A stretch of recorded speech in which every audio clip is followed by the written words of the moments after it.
ఇప్పుడు రెహమాన్ వ్యాఖ్యలపై తీవ్ర విమర్శలు మొదలయ్యాయి.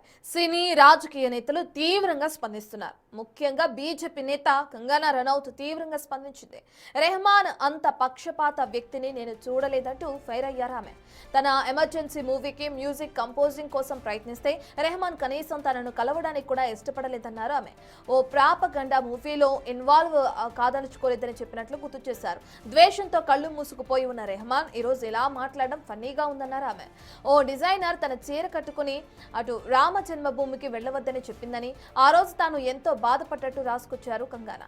ఇక ఇలాంటివి జరిగినప్పుడు మౌనంగా ఉన్న రెహమాన్ ఈ రోజు ముసలి కన్నీరు కారుస్తున్నారంటూ రాసుకొచ్చారు.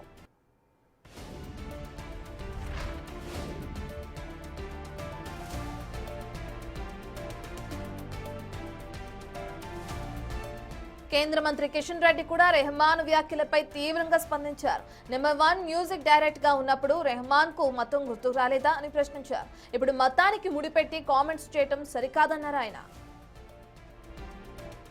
ప్రముఖ సంగీత దర్శకుడైనటువంటి ఏఆర్ రెహమాన్ ఒక స్టేట్మెంట్ చేస్తూ, నేను ముస్లింని అయినా కాబట్టే నాకు సినిమా ఫీల్డ్లో అవకాశాలు రావటం లేదనేటువంటి మాట ఆయన మాట్లాడాడు.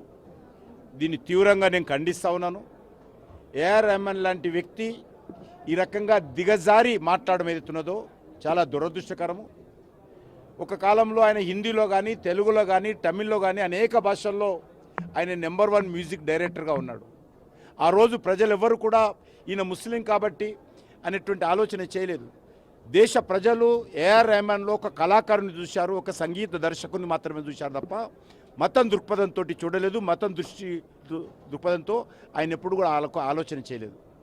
మరి మీరు నెంబర్ 1 డైరెక్టర్ అన్ని భాషల్లో ఉన్నప్పుడు మరి అప్పుడు నీకు ముస్లిం అనే విషయం తెలియదా? అప్పుడు అన్ని వర్గాల ప్రజలు కూడా నీకు స్వాగతం పలికారు కదా, ఆశీర్వదించారు కదా, నిన్ను నీ మ్యూజిక్ సంబంధించినటువంటి అన్ని రకాలుగా వాళ్ళు ప్రోత్సహించారు కదా. మరి ఈరోజు నీకు అవకాశాలు లేకపోతే, ఎందుకంటే అనేక మంది సినిమా ఫీల్డ్లో ఒకసారి కొందరికి వస్తుంటే కొందరికి రాదు. దానికి మతాన్ని ముడిపెట్టి ఈరోజు ప్రజల్లో ఒక విభజన భావము తీసుకొచ్చేటువంటి ప్రయత్నం ఒక కళాకారుడైనటువంటి ఏఆర్ రెహమాన్ చేయడము చాలా దురదృష్టకరము. ఈ రకమైనటువంటి ఆలోచన మరి మంచిది కాదు. వెంటనే ఆయన ఉపసంహరించుకోవాల్సిందిగా నేను డిమాండ్ చేస్తా ఉన్నాను. రెహమాన్ వ్యాఖ్యలపై రైటర్ శోభాడే కూడా స్పందించారు. ఈ కామెంట్స్ చాలా డేంజరస్ అన్నారు. స్క్రీన్ రైటర్ జావేద్ అఖ్తర్ మాత్రం రెహమాన్ కూడా రెస్పాండ్ అయ్యారు. ఆయన అంతర్జాతీయ ప్రాజెక్టులతో బిజీగా ఉండటం వల్లే ఇక్కడ అవకాశాలు తగ్గుండొచ్చని, మతం కారణం కాదని అఖ్తర్ అభిప్రాయపడ్డారు. సింగర్ షాన్ కూడా మతపరమైన వివక్ష ఉంటే కొంతమంది స్టార్ హీరోలు అంతటి స్థాయికి చేరుకునేవారు కాదంటున్నారు. ఇలా అనేక రకాల రియాక్షన్స్ వస్తున్నాయి.